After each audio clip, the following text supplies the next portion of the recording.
hapa nyuma.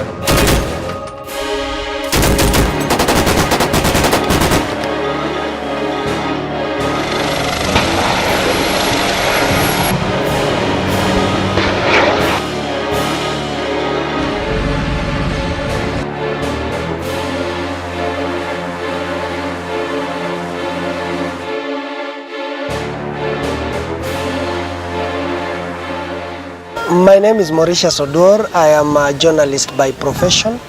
I've been in this industry for 14 years now.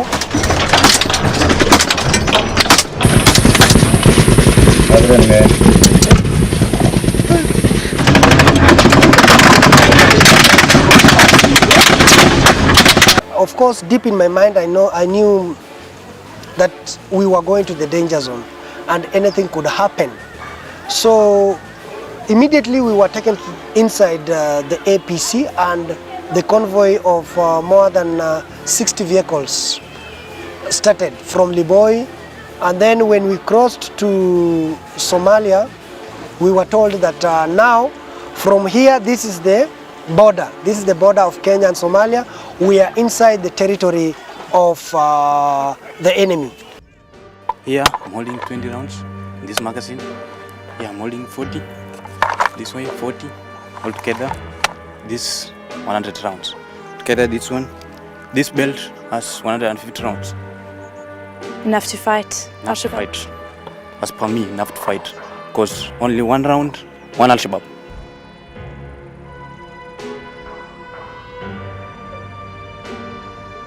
The enemy, the Al-Shabaab, they are all over here. Anytime you can be shot.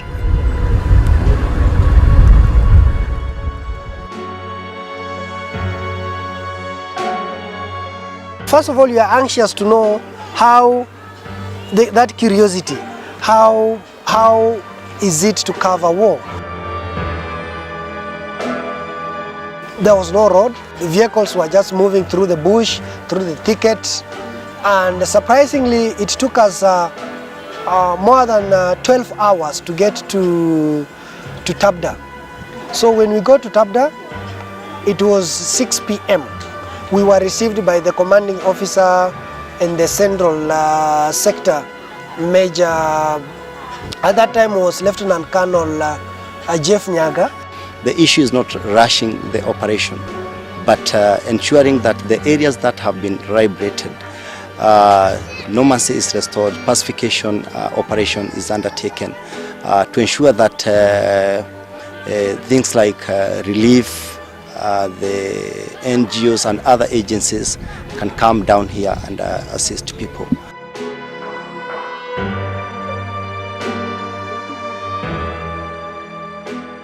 Immediately after we had taken our meal, a call came in from the spokesman of the enemy. The Al-Shabaab spokesman called, and actually the commanding officer told us, please come and listen what they will say.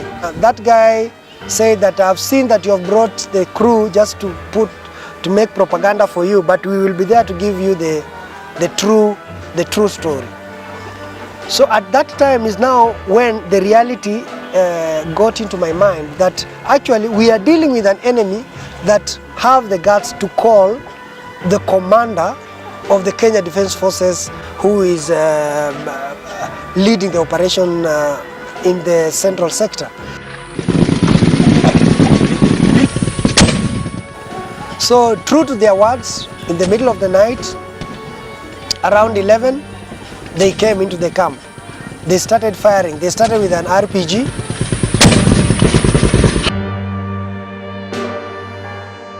The rocket-propelled grenade from all directions, coming outside the defensive positions. They were firing coming inside the camp. Kundi lingine la zaidi ya wanamgambo 200 lilitekeleza mashambulizi katika kambi ya KDF katika mji wa Beles Kokani. So at that time we were actually inside the bunker. We had been separated. I was in one of the bunker. My colleague Franklin Masharia was in the other bunker. The technical crew, Ndegwa and Kimeli Arab Kemei, were in the different bunker. So At that time is when now we realize that actually we are dealing with an enemy who does not fear anything. And it ended 2 a.m. And I remember at the bunker where I was, there was the military officers who were specifically in charge of the artillery fire. They were like 5 meters away from me, so I could be able to capture them firing the artillery and the firepower to counter the enemy.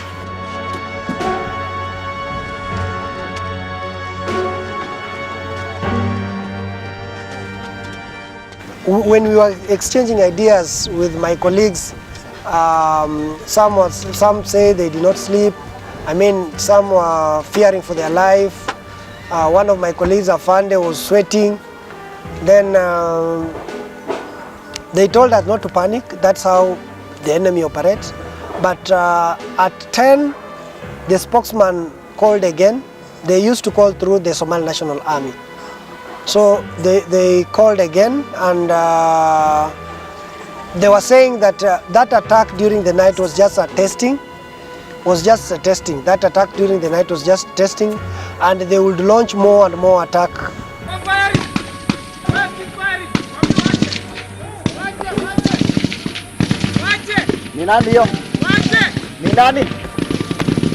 Ni makabiliano makali huku wanajeshi wa Kenya wakipambana na wanamgambo wa kundi la Al-Shabaab ambao walikuwa wamejaribu kuvamia kambi ya KDF katika eneo la Tabda nchini Somalia.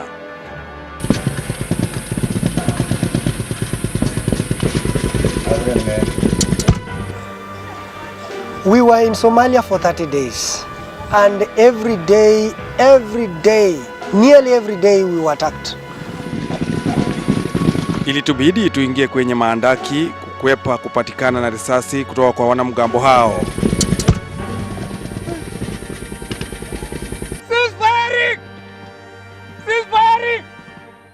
Saa moja tu baada ya Tabda kushambuliwa, kundi lingine la zaidi ya wanamgambo 200 lilitekeleza mashambulizi katika kambi ya KDF katika mji wa Beles Kokani. During the night it was a must. During the day we would have a 5-minute probing attack. It's called probing attack. They just come firing for 5 minutes, then they disappear. You know, the Al-Shabaab, they are not making that frontal war. They always beat us on, as in ambush. They make ambushes on us. That's why you see, time like this, we have to be alert, always be alert.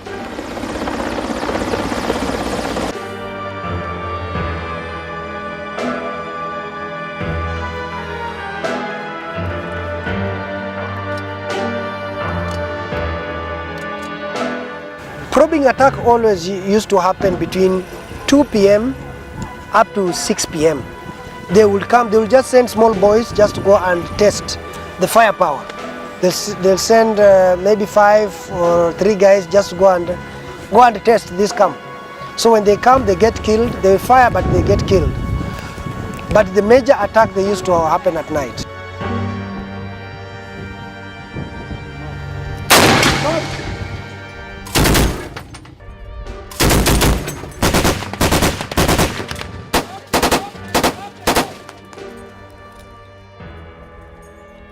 Okay, before that attack, the previous night I had a dream, and this dream is, I dreamt that these enemies, they had captured us and they had put us into the OB crew, and they told us, now you can call your commander if you can right now, because we are now in charge and we have you in custody.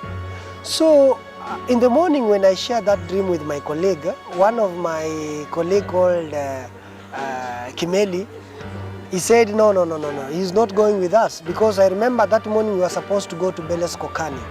There was a convoy of the military that was supposed to go to Beles Kokani to supply more ammunition to our military officers who were in the camp in Beles Kokani. that was 46 kilometers away. But now one of my colleagues, after hearing that dream, he refused to go. So we were left with, I was left with Franklin Macharia to decide whether do we go or we stay. But because we were told by the commanding officer that the convoy was supposed to go and come back, we can just go and come back. But we had these warnings that the enemy were planning attacks along the way. So first of all, we went inside the first APC, and then something told me, no. When you're coming from Kenya, we were inside the APC that was the first APC. So we changed mind, we went for the fourth one in that convoy, so we were inside the fourth vehicle. Then we just say, okay, let us just go. Along the way, there was just some butterflies, and something just kept on telling me, things are not right, things are not right, things are not right. So we went and found a very big hall that was a result of the IED which exploded some weeks before. So we were shown that, but I mean, we continue with our journey. We got to a point where the first vehicle, there was a convoy commander, was a small boy, a 24-year-old boy. Then he stopped. So all of us, we had stopped. So I saw him jumping out of that APC with his gun, and he went down just to survey the area, and then he went back. But the mood was like we were actually inside the enemy trap, and that was the feeling. And actually, true to our conscience, when the convoy commander called the radio and said it's clear we can move, that vehicle only moved for about 10 meters, and then sure, we just saw the explosion. It was hit by the IED, the vehicle went up, big smoke, and then it came down. So at that moment, we had bullets from every direction. Our vehicle was being fired by rocket-propelled grenades, bullets from the PKM, AK-47, and every type of weapon they had. So it was intense and very heavy.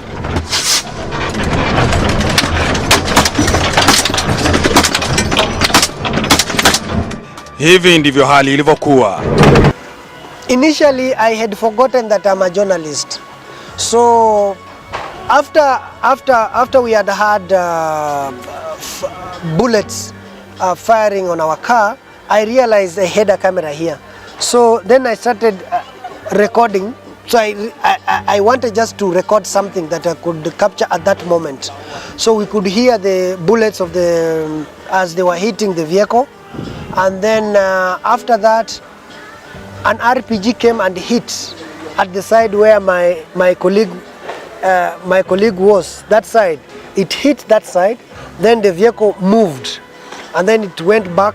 So the driver was trying to move, because you need to drive that vehicle so that the enemy cannot fire the RPG at the same spot of that glass.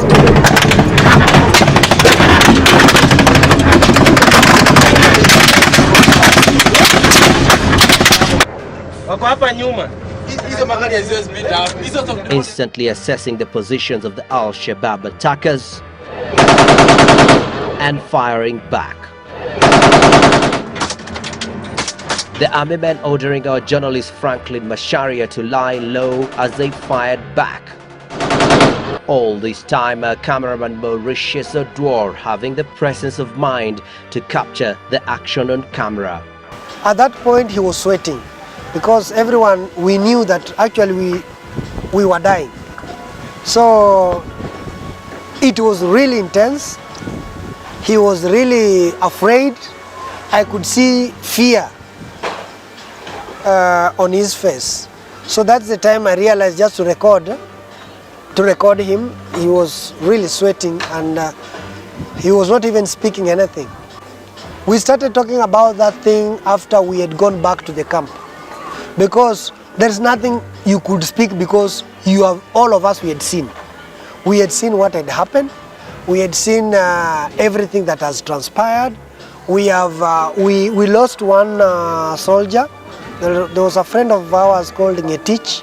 Unfortunately, they fired an 84mm anti-tank, so it penetrated the Panhard vehicle and it hit him at the pelvic. So we lost him. It was very unfortunate, because we had just taken breakfast with him. All of us, we were very angry. But 20 minutes after that, we saw the air power. Now we saw the helicopters, the YY helicopters came and started firing the enemy from above.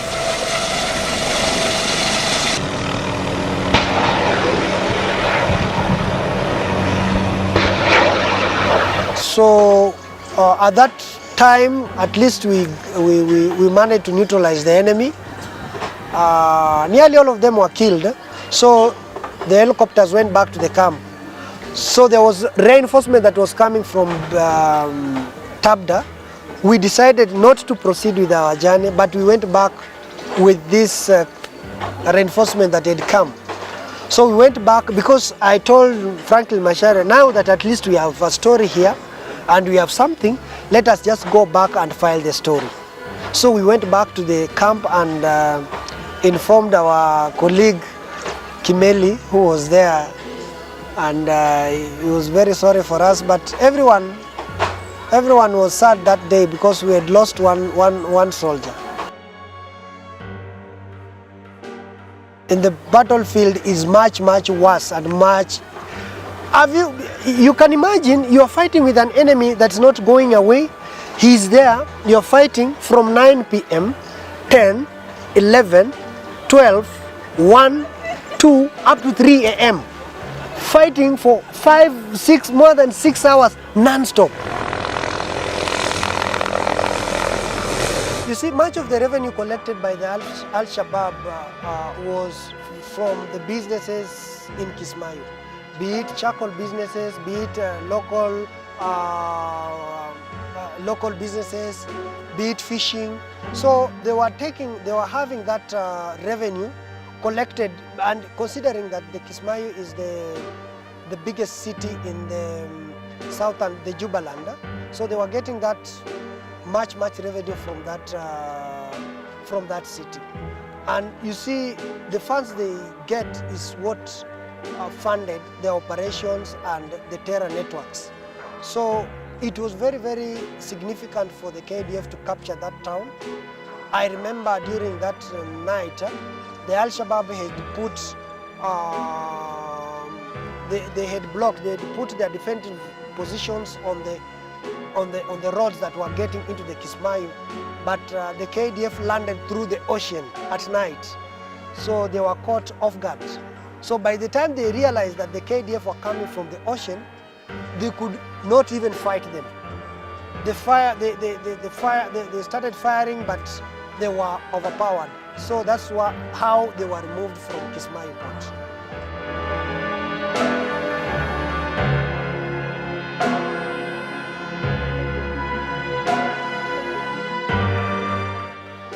I have been in Somalia. I have seen the war. I have seen the operation. I have seen the kind of work that the soldiers have done. I can see the kind of work that is yet to be done. Because that country, if we don't do anything right now, I'm telling you, it will still go back to the same situation.